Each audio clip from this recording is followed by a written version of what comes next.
Anyone who's ever done anything worth doing has dreamed big, failed mightily, and mostly started from humble beginnings. This is a podcast about such people. The most fascinating podcast in the world is fascinating because of the stories of the human beings.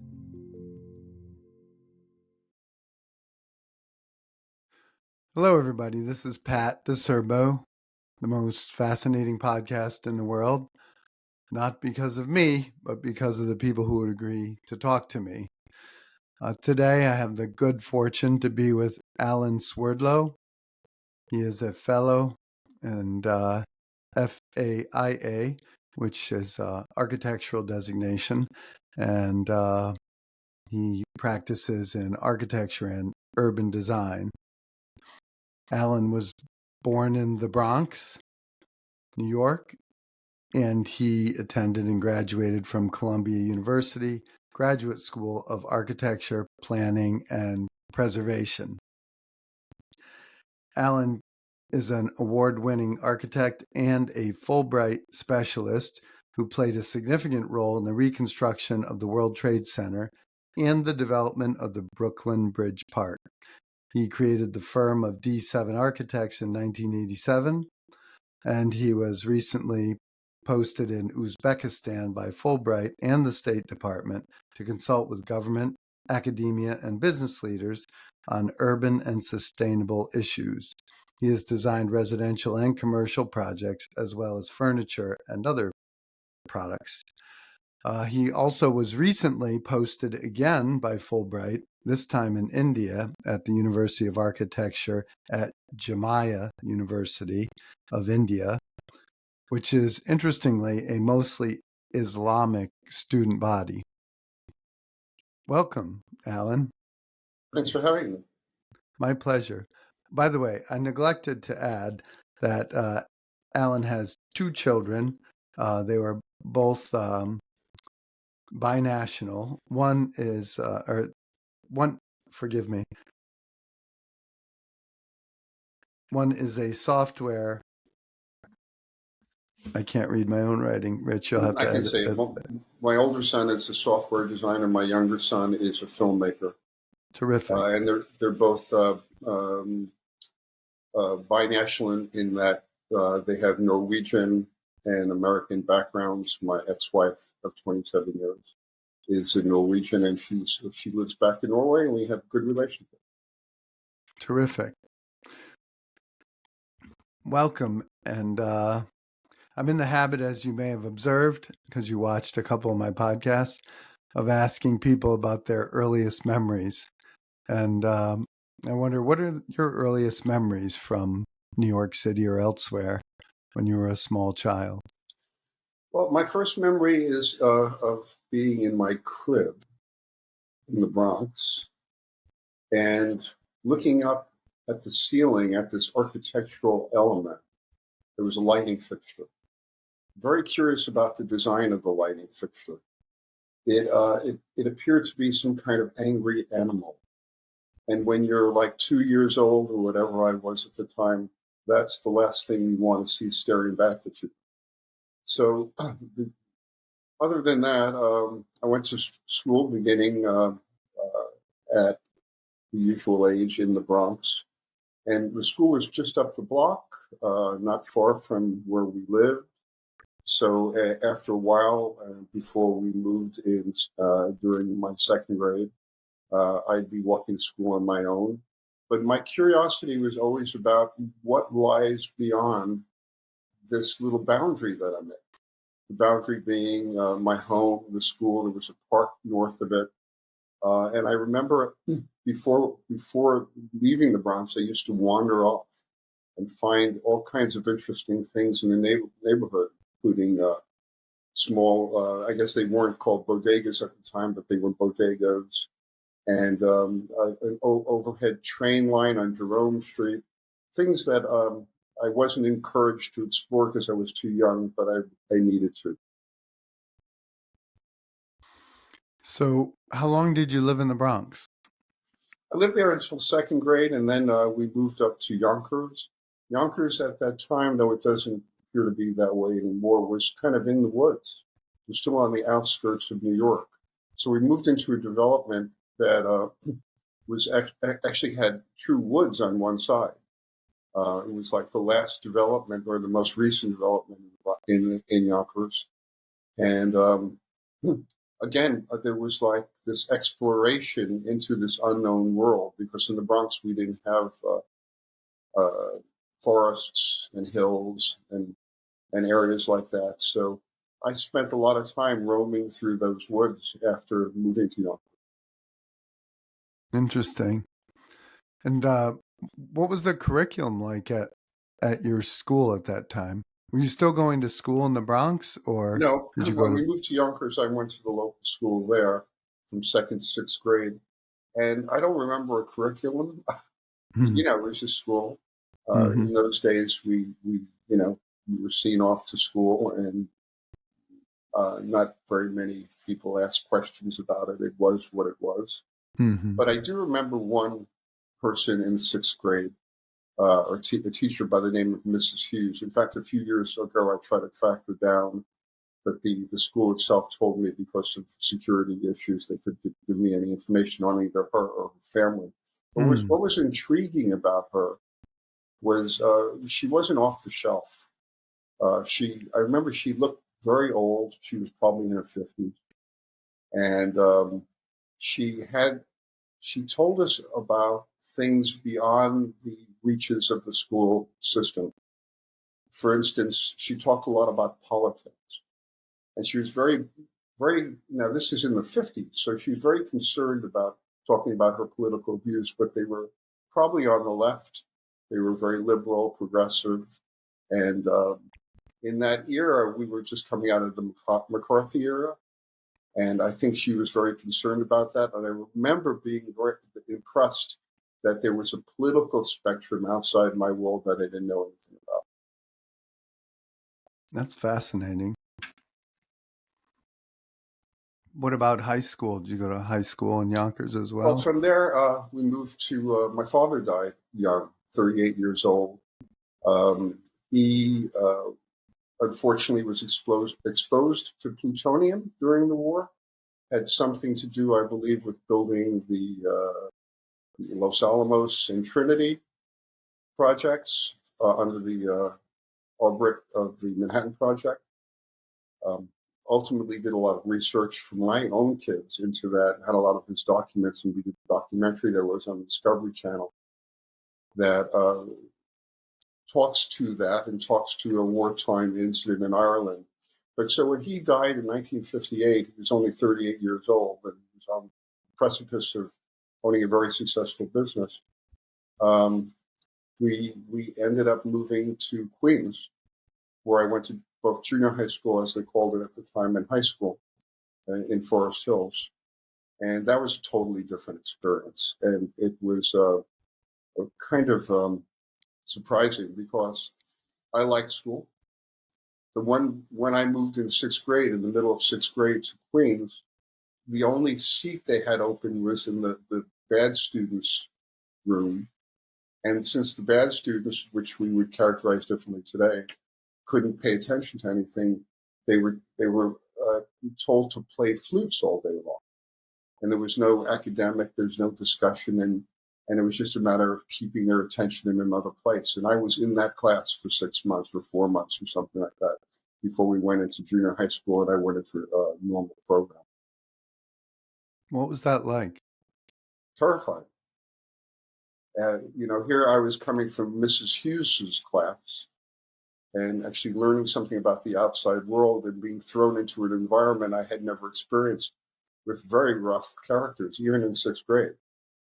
And there was some violence involved after school, and it was very hard to adjust.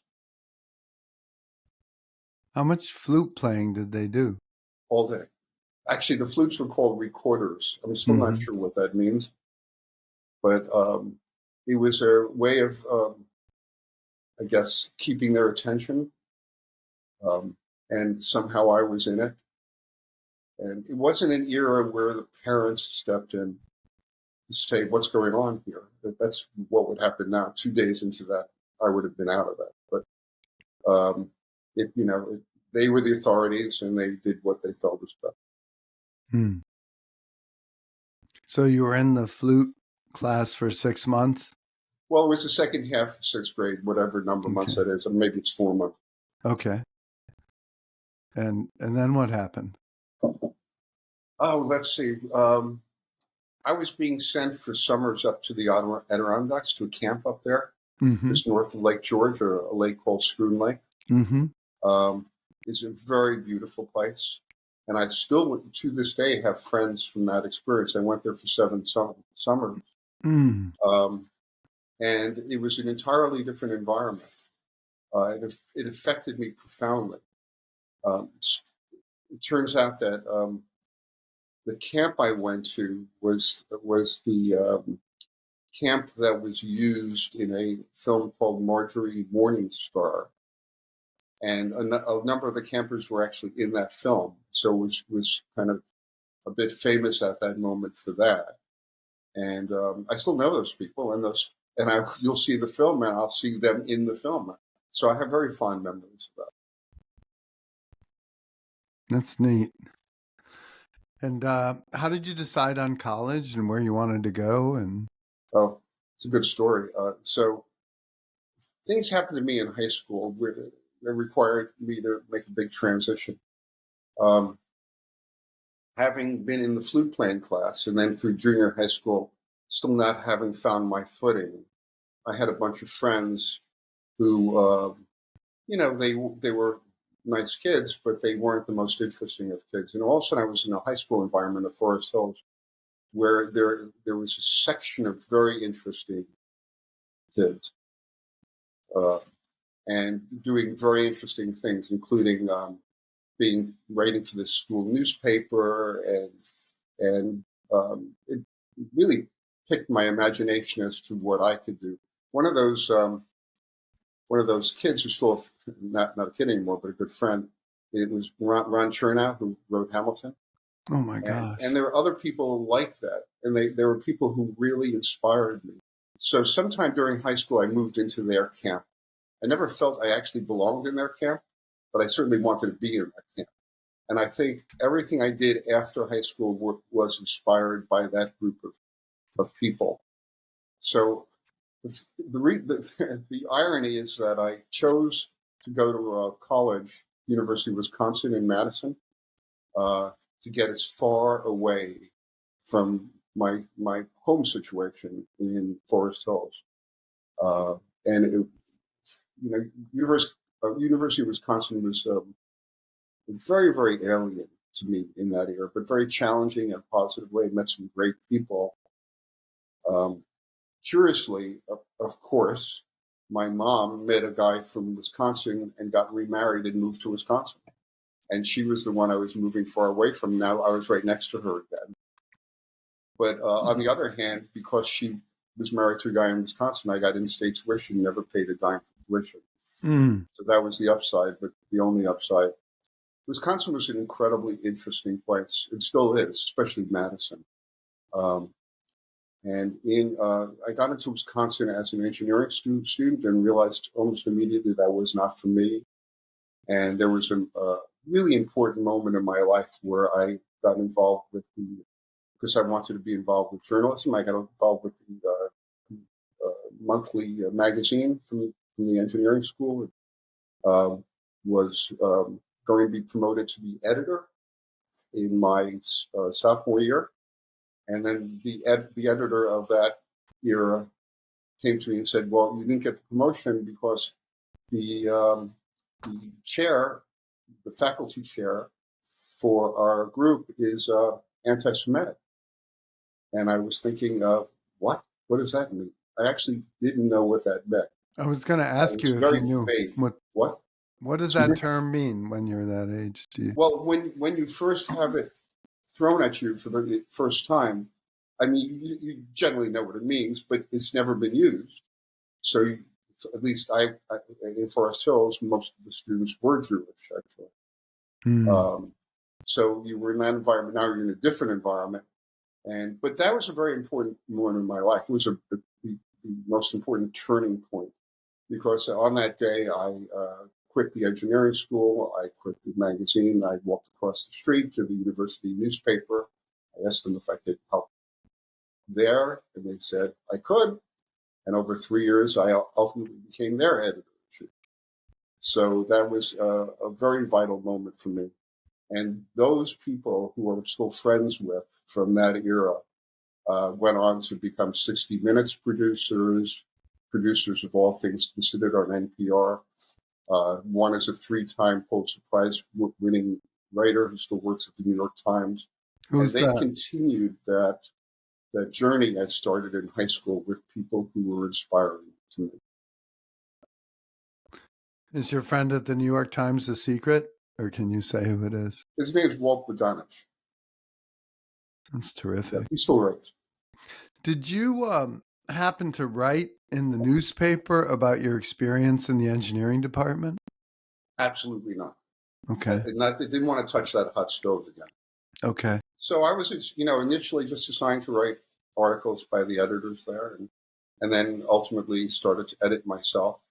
I learned a lot about writing, and I moved into the journalism school thinking that would be much more useful to me.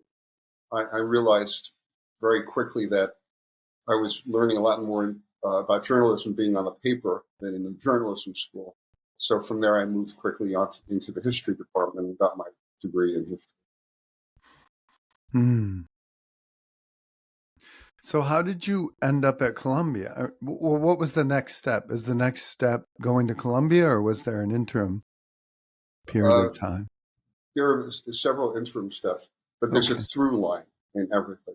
Okay. Even though if I told you what I did, it would not make any sense because there would be no through line. Well, I will trust you. But what happened was that on that newspaper, I became more interested in how things were arranged in a newspaper, about typeface and graphic design and photography, and how you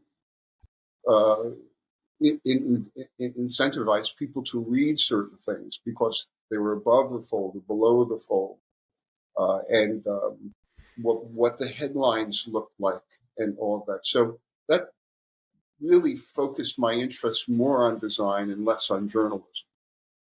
So when I graduated from Wisconsin, I kind of had a lot of different directions. At the same time, I decided to take some time off. I worked as a journalist for in and out of different things for about 3 years, but at the same time became very interested in graphic design, photography, and fine arts. So I decided to get a master's degree in fine arts, an MFA, and apply to a few schools. I went to the Chicago Art Institute, the School of the Art Institute, and after 3 years there, received an MFA, a master's degree of fine arts, and started to practice as an artist using photography and printmaking as my medium or my media.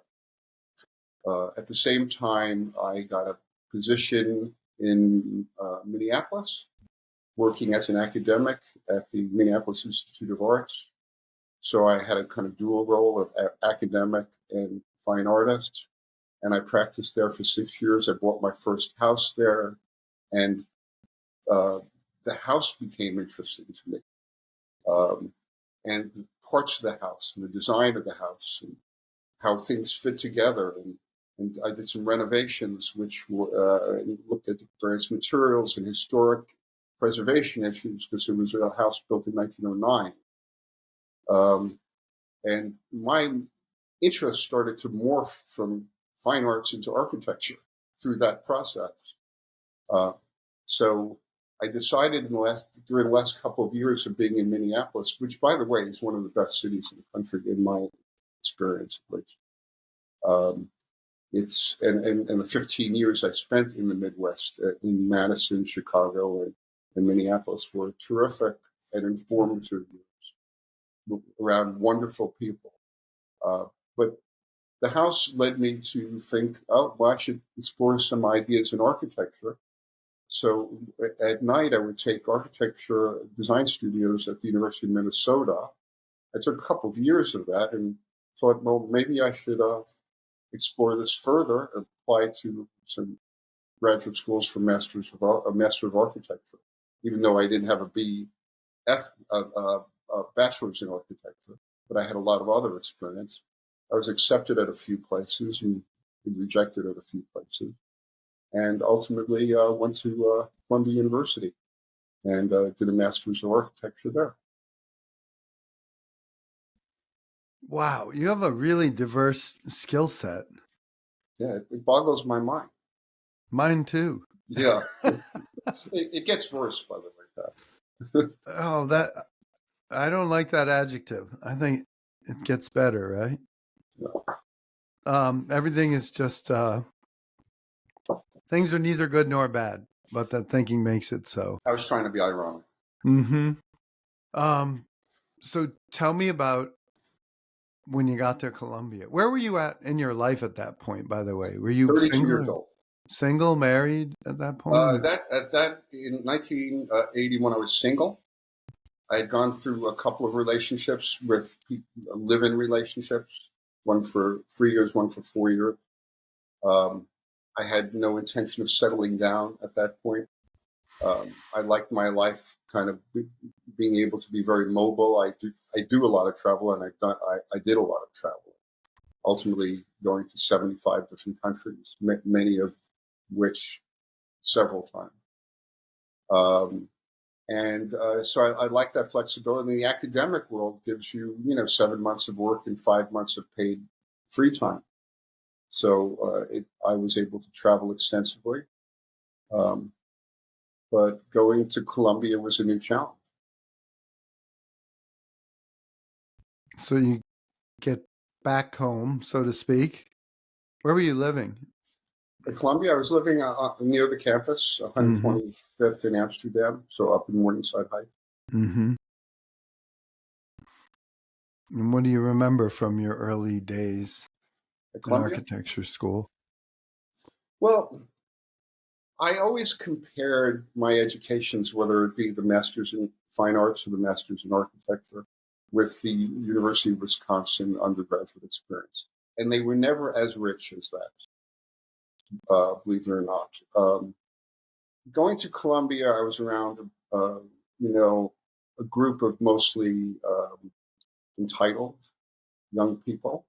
And I still know, by the way, we had 72 people in that graduating class, of which 48 still know each other and we still get together. And we have a date on October 26th, coincidentally my birthday, to meet again this year in somebody's backyard in the West Village. So a lot of us will be there. So it was a good group of people, but very focused on a process, very focused on a career. I'm not so sure they had the broad underpinnings of the people that I was around in Wisconsin. Is that what you mean by less rich?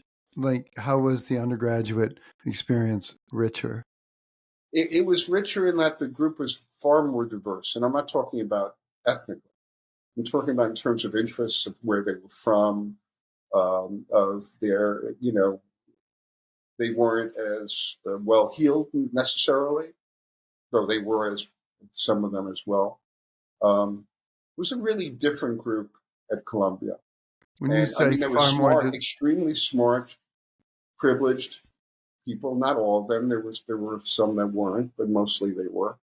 And so it was a new environment, slightly alien, and one I had to adjust to. And when I was at Columbia in the early 1980s, New York City was a very interesting, in a very, very interesting place. New York City had just gone through the 60s and 70s. Part of it was burned down. Part of it was unoccupied. I tell my kids this, they don't believe me. Anything under Houston Street was dangerous. Nobody lived really in Soho or Tribeca.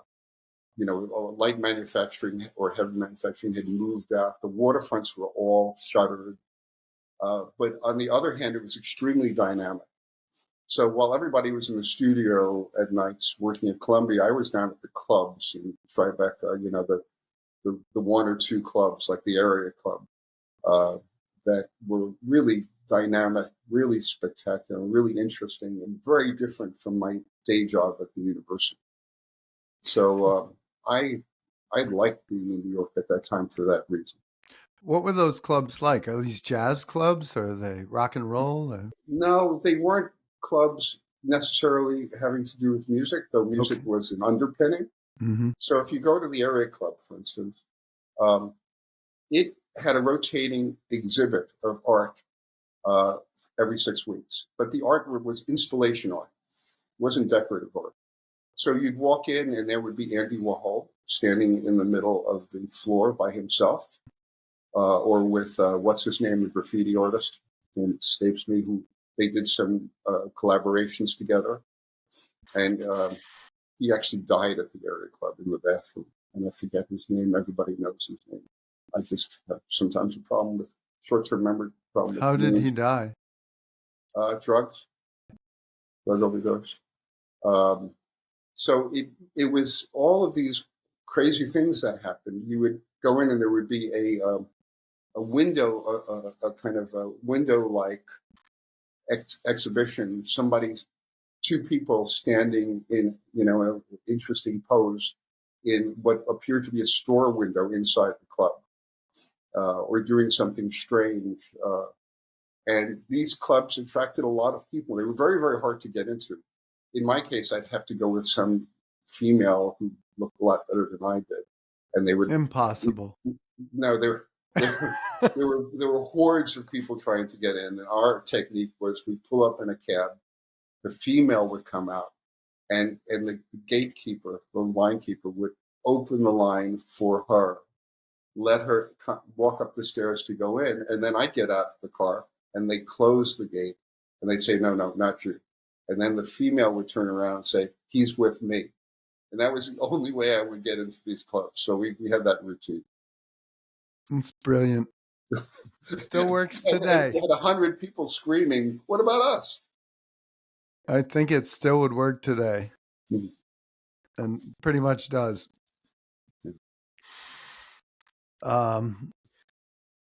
So what else do you remember from that era? About that era? Mm-hmm. Well, I think, there was another transition when you graduated. Where would you go? I kept my house in Minneapolis for 22 years. I only lived there for 6. So am I going back to Minneapolis? I didn't feel that was necessary immediately. I thought maybe if I had got a family or something, we'd move back to Minneapolis. It's a very good place to bring up kids. So I kept the house for 16 years beyond when I lived there. But then the house started to have problems. It was a good time to move on from that. But so immediately after Columbia, I said, if I'm going to live in the city for a while, I want to live in a place where there's some dynamic activity going on, and in a place where I can actually use my skills to do something good for the city, or work with people who are doing things good for the city. So I spent about a month on a bicycling around the city looking for that place, along the waterfronts, lower Manhattan, upper Manhattan, and then finally to Brooklyn. And I started to bicycle along the downtown Brooklyn waterfront, and I saw this unbelievably interesting and undeveloped area along the waterfront. All chain link fences, not accessible. There was a lumber yard and trucking storage, and it was all on the water. Now, the water was like that. The waterfronts were like that for a reason. In the 50s, the maritime use in New York started to decline, and goods storage and trading started to decline. That started to move to New Jersey. By the 70s, a lot of it was over with. So the waterfronts became derelict. They were also poisonous. The water itself was poisonous. So nobody could go into the water, and nobody wanted to be by the water. But there was a stretch of like 2 miles of land from Atlantic Avenue all the way up to under and beyond the Manhattan Bridge and under the Brooklyn Bridge. I thought, there's an opportunity here. Nobody lived down there. It was all vacant, as I said before. It's now called Dumbo. It's not vacant at all. But then there was no Dumbo and there was nobody down there. There's some artists. I lost mostly vacant buildings, industrial buildings. One of the buildings had been redeveloped by a developer called the Eagle Warehouse. And I found a loft there and moved into the loft, ultimately bought that loft and then bought a second loft that had a big 10-foot round diameter clock in it. And we moved into what was called the clock apartment, lived there for 10 years. Unfortunately, I don't have a photograph. I do have a photograph, but I can't show it to you here. It was a spectacular apartment with this 10-foot diameter clock, 18-foot ceilings, barrel vaulted skylights, and so on. So I moved there. I met a woman from Norway on one of my travels. She ended up moving to the United States. We got married. We started to live together in 85, got married in 88, and had 2 children thereafter. And those children were born in that loft. So at the same time, I started to think about developing plans for the waterfront, which I did, and other people were doing the same at the time. We joined together, met each other, joined together, formed the Brooklyn Bridge Park Association, which ultimately developed the waterfront. We raised $150,000 to begin with. An interesting story with Governor Pataki about that, I can mention in a moment. Ultimately, that led to raising another $150 million for the beginnings of the development, which ultimately led to, I think, a $1.5 billion development that's now completed or just completing after 30 years along the waterfront, this 2-mile stretch of waterfront from Atlantic Avenue up and under the Manhattan Bridge. All parkland, recreation, active and passive recreation, outdoor movie theaters, outdoor festivals and food and all of that. And the 80 acres that we initially wanted to devote to parkland were devoted to parkland. Now, some residential properties adjacent were developed, which I think was good, but not on the parkland itself. So as I tell young architects, that sometimes you take on a project that lasts many years, and hopefully you see it through. And that's what I did with Brooklyn Bridge Park. Do you think of that even today with everything else that you've done? Do you think of that as your opus, or? Well, it's my opus, but it's a number of people's opi, if that's the plural opus. I mean, I don't want to take credit for it because I could never have done it on my own. And there were a lot of people that came afterwards, people with very, very significant political influence and significant hedge fund types who, were more in the liberal camp of things that lived in Brooklyn Heights. And the connections that we needed. For instance, we had been talking with governors for years, and then we got to a point where governor was interested in supporting the project. He was then defeated in election. So then we had to start talking with the new governor, and then the new governor. And finally, Pataki came along. And I still get requests for money from the Republicans because of what happened. Pataki, we invited Pataki to a meeting with 10 of us at one of the board members' homes on Promenade in Brooklyn, and I'll never forget this scene. So, a bunch of cars pull up, and 4 or 5 guys get up, walk in, and Pataki comes in, who's about a head taller than everybody else, and 4 or 5 guys behind him walk in. And then the last guy, we were all told to bring envelopes. The last guy is actually the bag man, actually has a bag. It's not just a euphemism. He had a bag going around to everybody to collect their envelopes. And Pataki raised a lot of money. A few months later, we got $150,000 to seed the project. Wow. Exactly. So who do you remember as being your collaborators that were super important in moving this forward with you? Well, they were hedge fund people, the lawyers, like any finance names people. that we would know? I prefer not to implicate them. Okay.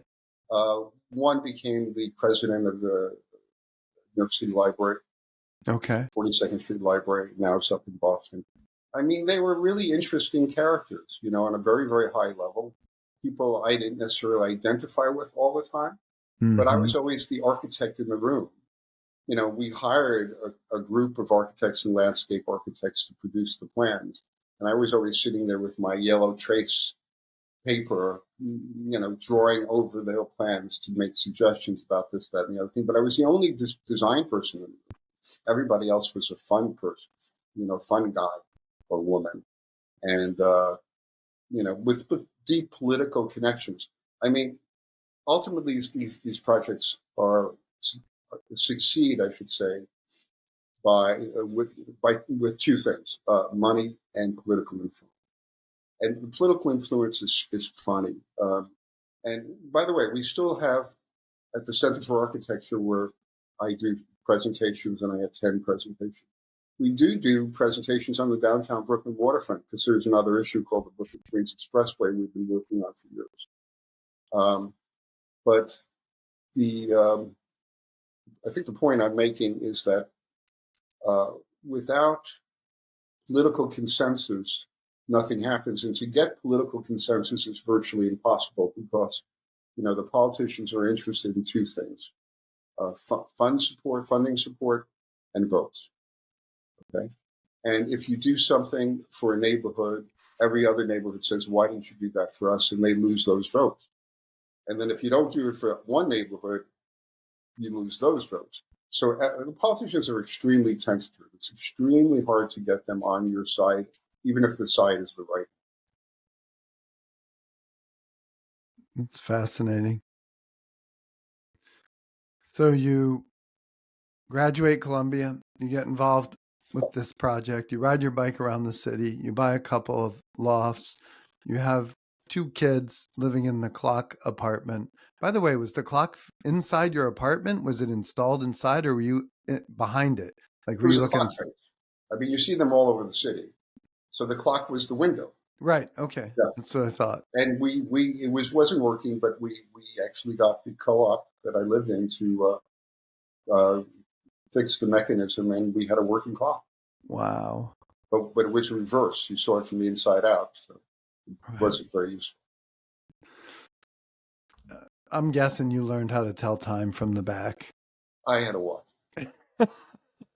I also had a neon clock, which was up in the apartment. So I used that. It's a neon clock. I had two neon clocks that I got in the Midwest. Well, actually, got one in the Midwest in Iowa on one of my travel off a gas station.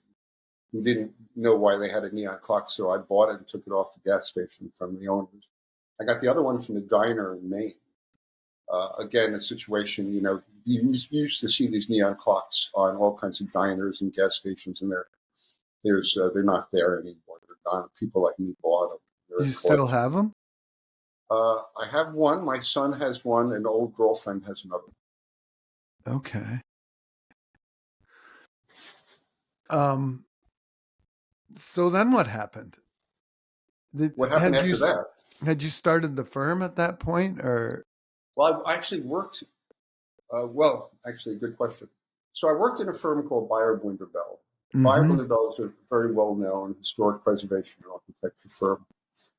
Actually, still around. It's one of the biggest billing architecture firms in the country. They're very well known for two projects: Ellis Island redevelopment, where I was a project architect, and also the Grand Central redevelopment, which was a magnificent. I had nothing to do with that, but it was a magnificent redevelopment. Grand Central. I don't know if you know Grand Central from the 1980s, when it was more or less a homeless shelter, and it was totally redeveloped, rethought, cleaned up, reimagined. New staircase that was never meant to be built was built. Now they're symmetrical. They look like they've always been there. One is virtually new compared to the other one. And it was an excellent preservation firm. So I went to work for them. I worked for them from 1983 to 1987. And then, interestingly enough, they got a project from the city to redevelop Piers 1 through 6 on the Brooklyn waterfront part of the Brooklyn Bridge Park project into housing. the Port Authority owned those piers, wanted to turn those piers into 3 million square feet of housing tower. So Buyer Blundebell was the architect. So I would be during the day, I'd be working for Buyer Blundebell, not on this project, but adjacent to the project. And during the evenings, I'd be working against Buyer Blundebell on the community-based project to develop it as a park. Ultimately, we won, But I had split personality during that. So I worked at Buyer Blundebell from 1987, and then I formed my own firm.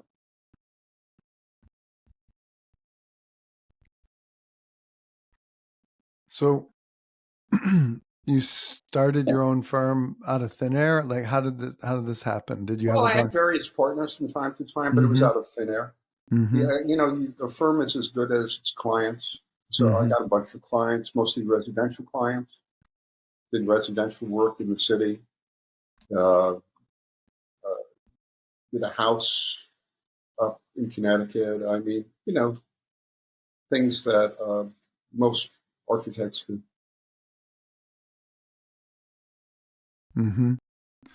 Where was your office located?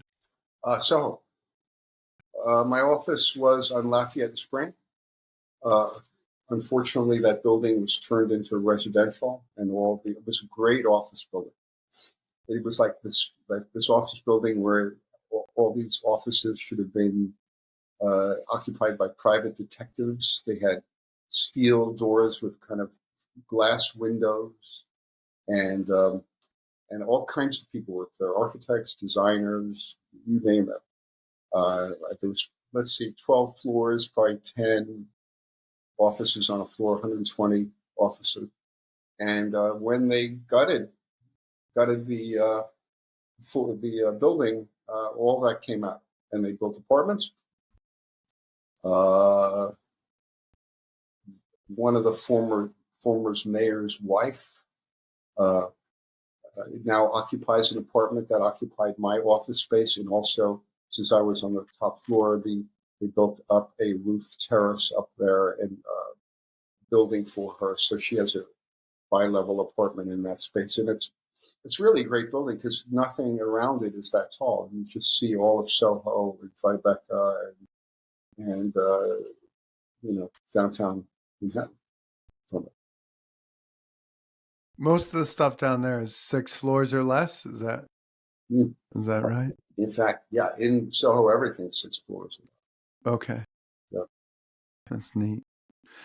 So you've obviously done stuff all over the world. And one of the reasons you and I met was because you gave a speech about a young woman in one of your classes that you taught abroad who was pursuing architecture, and she was a Muslim woman, and she wanted to talk to you about the implications of her studies and the fact that her family was against it. And it was a really touching story, which is why I followed up with you. But how did you start to get interested in sort of doing things internationally? And well, as I said before, I traveled internationally a lot. I've been to 75 countries all over the world. I haven't been to the obvious ones like Australia, but I've been to the less obvious ones like Bhutan. And I was always interested in putting myself in a situation that was not comfortable. So I've traveled all over the Islamic world. I have traveled, and sometimes on my own or with a friend. And when I kind of think back to some of the experiences I have, I wonder, did I really do that? I mean, how am I still alive? And lots of those experiences, but they become a rich part of your life. And it's very hard to explain this to other people, especially now when I'm living in Connecticut. People live in a very safe environment, and that they haven't necessarily had those experiences. So, like one time when I was explaining to somebody I was going to Uzbekistan for the Fulbright Foundation, State Department, the response was, "Why would you go to Uzbekistan? We were just in Hawaii." So it is kind of, it's hard to explain these things to people. But I wanted to see the world from the ground up, and not as a tourist, but as a traveler. We used to have that distinction. A tourist went on tourism types things. They went to Rome to see whatever. And a traveler just kind of plop themselves down on a place and to see what would happen. And it's interesting. I've become part of a men's group now where I live, and one of the issues that we talk about is travel or tourism.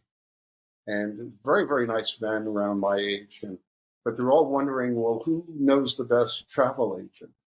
Um, and how would you book a flight to whatever?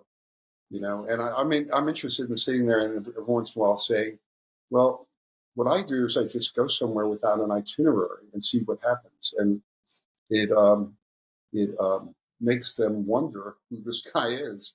Interestingly enough, coming up next week, everybody's doing a presentation on where they've been. So we'll have, with slides, not everybody, I think it's going to be 7 or 8 people out of the group. And the slides will definitely be of tourism type trips, to Hawaii. And they'll be nice, or France or Paris, whatever. And I can't do those trips anymore. I mean, I've been to all those places, but, you get shoulder to shoulder with other tourists trying to get into something that I saw 40 years ago by myself. And I just can't stand that any longer. So I'm going to be showing them slides called Slideshow. It's like 50 slides that I put together of traveling the Southwest to unknown art, land art, and cultural places. Places like Marfa, Texas. I don't know if you're familiar with Marfa, Texas, but to 5 different places around the Southwest, showing a map and how you can actually travel 2,200 miles between these places and what they are and who started them and why they're there. Places that are not in everybody's experience, but that I've traveled to many times. And the way I started doing this was being a fan of the Route 66 program on TV in the 50s and 60s, where 2 guys get in a Corvette and travel around the country and go to these crazy places and get involved with these interesting people. So I said, I want to do that. I never had the Corvette, but I did that many, many times, and usually on Route 66. But I also found these places in the Southwest that were interesting to me, and I'll be doing actually 2 slide presentations, one to them and then one to my family, having family meeting over the weekend. That's fascinating. I don't know if I told you this, but I was a cultural anthropology major in college. I ended up getting a degree in European history and Spanish, but I took 3 terms abroad, one to Barbados, one to Mexico, and one to Spain. And that's the kind of thing I do. I wander around, I get dropped off, and I don't know where I am, and just make friends and talk to people. And it's funny, the older I get, the more I realize right where I live here in the Northeast, especially where you live, just north of you, like there are these old industrial towns and villages that haven't really been overdeveloped. And there's tons of history right where we live here in the Northeast, from, before the Revolutionary War all the way until today. And that early in my career, this is a little bit of an aside, but I was looking for opportunities, new people to meet. And the way I would do that is I would go to the historical societies in these little villages and towns around where I live and ask who the successful entrepreneurs were from the prior generation. Because I figured even if they had sold out or started a family foundation or something like that, there might still be some resources around. And the mostly women that run these historical societies were just happy to tell you anything you wanted to know about anything, including who had money, who didn't. And I don't know, I just never lost that. And my mother used to say, when I would go to the grocery store, starting at the age of like 5 years old, I would just wander around the grocery store and talk to people. So it sounds to me like you and I have that in common. Similar curiosity. So in terms of those factories, a lot of them are polluted and almost beyond redemption. We have one just north of where I am called the Georgetown Wire Mill. It's been a problem for years as to what to do with it. But I have a side story on the wire mill I can tell you if you'd like. My son, Alex, was 15 years old at the time. And one Sunday we went down to have like a brunch meal that was across the street from the wire mill. And he had been doing these kind of funny little films with his friends in high school, up till that time, during middle school and high school. And he looks at me and he says, "What is that building across the street?" Well, that building was actually one of 30 buildings, all of which had been decimated and polluted, not occupied since 1980. And I said, let's drive across the street and take a look at it. And so we drove across the street and parked in front of the building. It was all vacant, and got out of the car and started looking at it. And then a car drives up behind us. And it almost sounds like I'm making this up, but I'm not. And the guy gets out and he says, "Can I help you?" And we said, "Well, we're just looking at it. My son's a filmmaker. He's thinking of maybe making a film around here. It has that kind of quality that he thought would be interesting in incorporated into a film." And he says, "Well, I'm the owner." And we, through that, got complete access to the entire grounds and the buildings for the next couple of months. And he made a film in those buildings called The Complex, about the Great Depression. Now, I don't know what he knew about the Great Depression, but it was the first film that he made that actually made him ultimately into a filmmaker. And that access, that moment in time, kind of like the moment in time I expressed when I went from a magazine to a newspaper, set him on a life course. That's fascinating. It's amazing. The things that happen in one's life that you don't plan on, just unfold in front of you. Yeah, like all of it. Yeah, right. Just meeting you, for example, how serendipitous is that? Yeah, that was great. I appreciate it. My pleasure. Me too. So when you were in Uzbekistan, can we talk about that a little bit? Because the average person never been there, doesn't really know what it's like. So you get off an airplane, you're in Uzbekistan. Maybe you had been there once before? No. Okay. All right. Uzbekistan, is one of the 9 stands, kind of tucked right in the middle. Mm-hmm. Former part of the Soviet Union until 1991. Mm-hmm. Its main city, Tashkent, which is is that the capital? Mm-hmm. It was destroyed by an earthquake in the 1960s, I think. Mm-hmm. Totally destroyed. There were very few buildings standing. And since it was part of the Soviet Union, the Soviets rebuilt it in Soviet style, which is very large buildings without many, physical connections, and not really concerned with urban issues or urban design issues. Just the kind of Soviet-style buildings that are very brutalist and very strong. And so the Uzbekistanis they now have a couple of problems. They have these buildings. They don't have the public space between the buildings are somewhat alien. And they have people coming in with mafia money, and, money from Russia, buying up whole blocks, destroying the blocks without many urban safeguards, and building small cities within cities.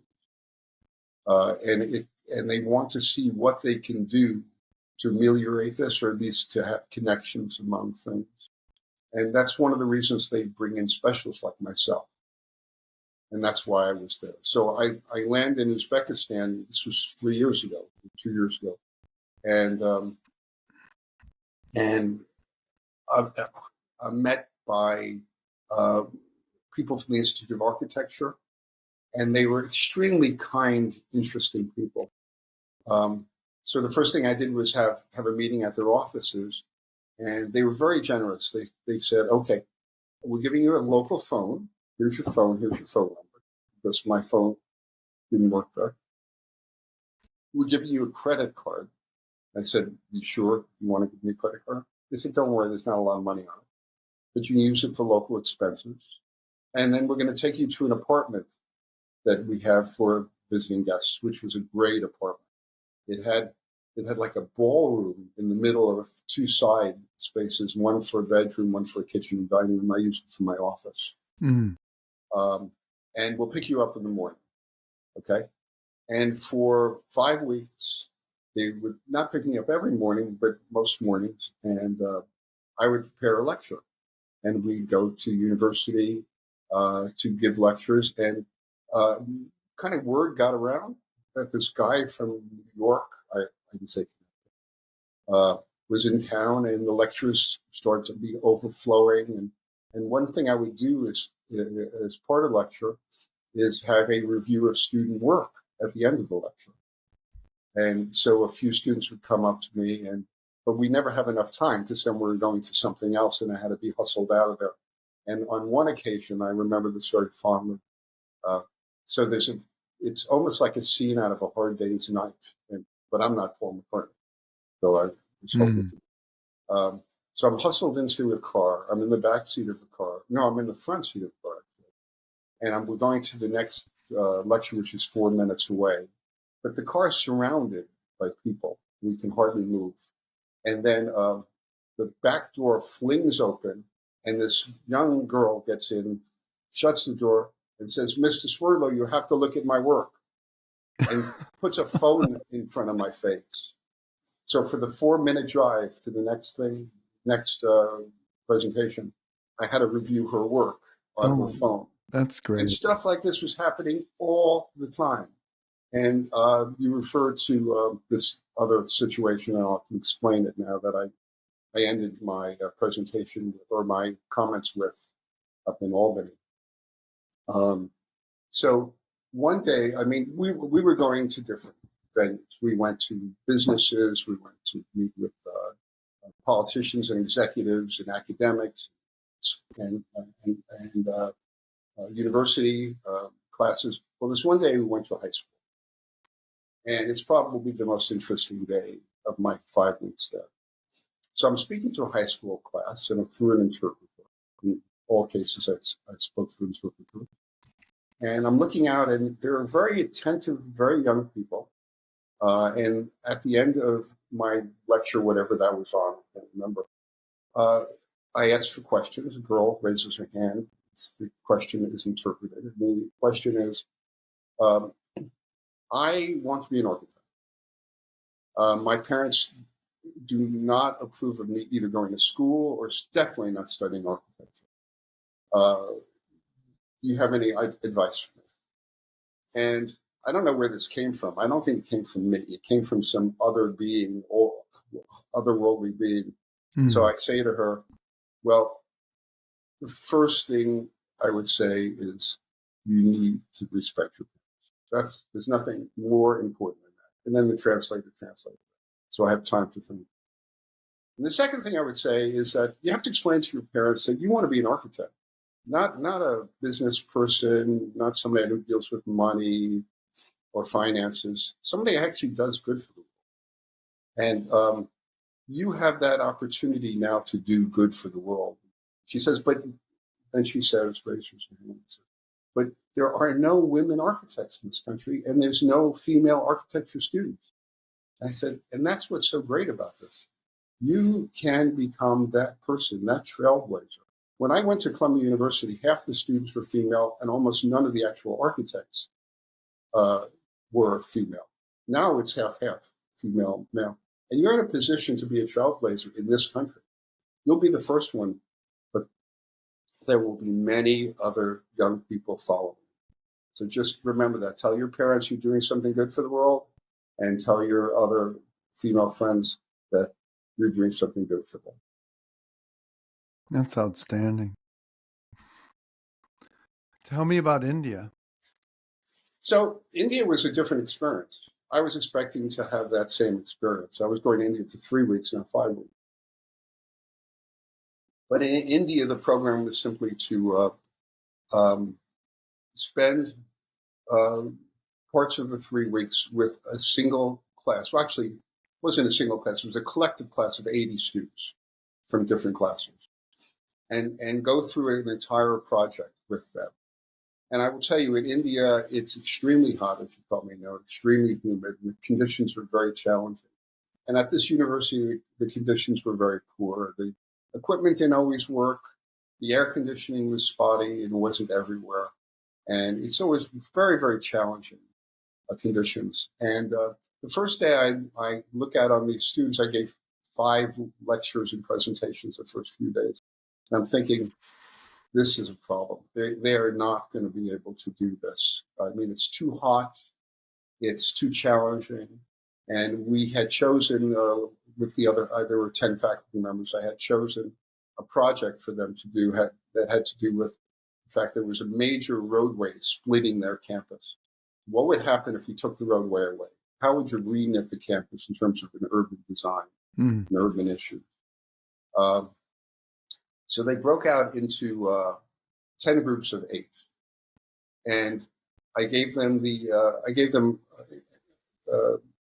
ideas and instructions on how to start the project. And I'd say, tomorrow I'm going to come down and look at your initial research and any background materials you've collected and any ideas you have. And I thought to myself, I don't know what I'm going to get out of this. This could be very disappointing. I came back the next day and I saw the most amazing work. I saw work that I wouldn't even see at Columbia University or Pratt Institute. I saw work being done by energetic, interesting, intelligent young people who came up with a whole, out of nowhere, out of thin air, a set of drawings and proposals. And I had to go to 10 different groups during that day and give them ideas about how to work on this, improve it, and come up with the next round. The next day, a whole new set of drawings, and vastly improved. Taking some suggestions and working on that. Third day, the same thing. So we worked for a couple of weeks on this. They then had an exhibition of work for the university, which was over the top. It was probably compressed into 2 weeks. In those 2 weeks, you wouldn't see that work in a semester at Columbia and Pratt. And I really have to give them credit. Now, then they developed a certificate. Everybody wanted a certificate with Fulbright Foundation on it, my name on it, and that they had graduated from this thing. And curiously, so I had to sign 80 certificates that were beautifully designed and developed. But then all the faculty wanted one too. So the faculty developed their own certificate, and I had to sign all those. And then we had a signing celebration, outgoing a presentation on summation on the work and everything like that. And that last night I was there, we had a dinner, myself and some other Fulbright people who were in town at the ambassador's house. And if you know India, I've been there 6 times, and it's extremely chaotic. So you're driving in the street, everybody's going every which way. There are cows and dogs roaming around everywhere, and horns honking. And the horns are not to annoy anybody, they're to just tell you where the cars are. People drive with their ears. And so the guy that's taking me to the ambassador's office does a U-turn, or residence does a U-turn into traffic, runs over a dog, and is concerned about its car, not the dog. And then we finally get to the residence, turn off, go down a driveway, and it's like being in Beverly Hills. It's like, where did this come from? Manicured lawns, beautiful vegetation, beautiful house, in a whole different world. So that was quite an experience. I've heard many, many, many stories like that about India. Have you read Shantaram by any chance? No. I'll send it to you. Okay, thanks. It's about 800 pages, but worth the read. Well, we're getting towards the end. It's flown by. I mean, I feel like you have so much to offer. Like, it seems to me you could just do those kinds of trips for the rest of your life and never run out of opportunity to help people. And it sounds to me like you got a lot back too, just in meeting those people and seeing what they could produce with not a lot of resources. Is there anything that you might like to say or ask me that we haven't talked about? I think, that even though I didn't expect it because I had my first child at 41 years old, in one's life, family is really the most important element. And luckily, we have a family party a couple of times a year, like one that is coming up right now, and to celebrate that kind of family life, even though my kids are living in different places now, and I'm divorced, is a wonderful and important experience. And you can travel to all the places in the world and have all the experiences you want, but if you're not rooted in that, I think you miss out. Agreed. That's kind of what I was saying before about I haven't been to 75 countries, but maybe 20. And I'm happy here. Yeah. People say you could move out of New York, you could move to Florida, you'd have lower taxes. Not going to happen for me. I mean, maybe I'll be the last one out, but I just feel like they've been predicting the demise of New York City since I've been going there in the early 80s, and it's still there. So I don't know. I figure it'll survive another 100 years or more, maybe 500 years. Who knows? So when I was actually in Uzbekistan, just to tread back for a second, Mm-hmm. I would develop a new thematic presentation every night. So I decided to do one on something I called New York City Gray or Green. And it was basically New York City from the time it almost defaulted in 1976. Mm-hmm. And it was a wreck until it's greening in the 90s and currently. Mm-hmm. And it's a totally different city. Residentially occupied and manicured parks. Central Park was a mess. It's dangerous. It's not any longer. And so I gave this presentation in Uzbekistan, and somehow they picked up upon this, and I started to get calls on my phone. I had to give it 4 or 5 more times to different groups, and they ended up covering it on their local TV and in their press. And so people are just, to your point, they're really fascinated with New York. And I think very few people realize, even New Yorkers, that New York was a wreck. It was a mess. And it really gives inspiration to places all over the world, like India, for instance, that you can take something that's a mess and really manicure it. Even though one can complain about New York forever, it's in the subway systems specifically. It's a very different place. But there's pockets of beauty everywhere. Do you remember that photographer, DeWitt Jones? No.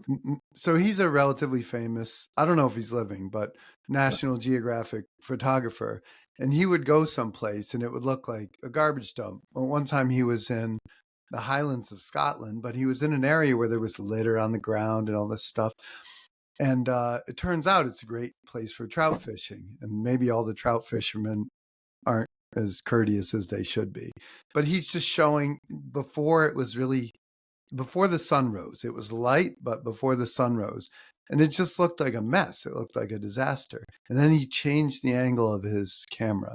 And he said, but if I just change the angle of my camera a little bit, look what I see now.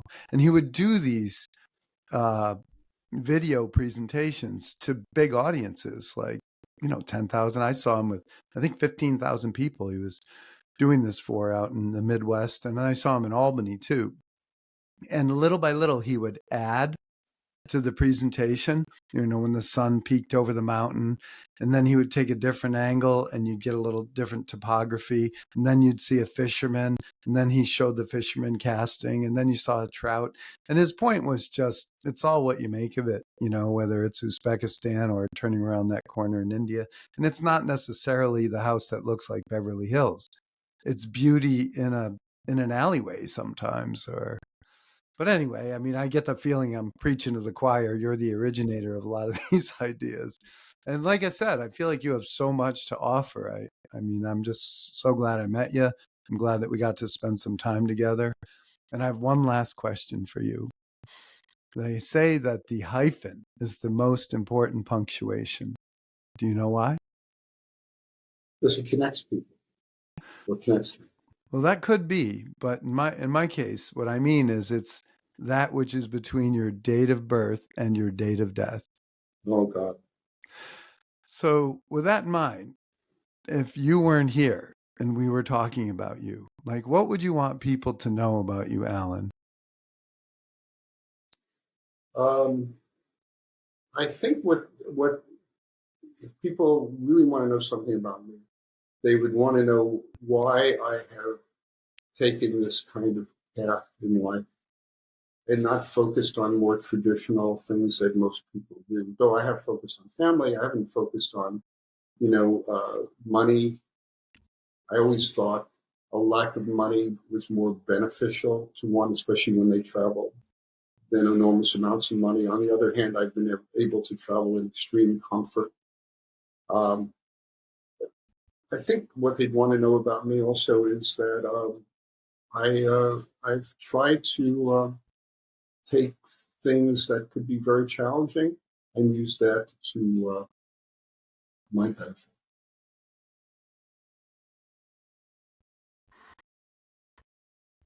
Is there anything else you might like to say before we wrap up?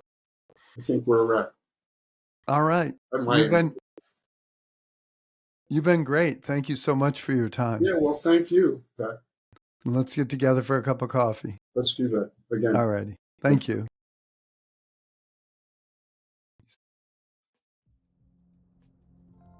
If you enjoy the most fascinating podcast in the world, please follow on Spotify, subscribe on YouTube, and follow on Apple Podcast.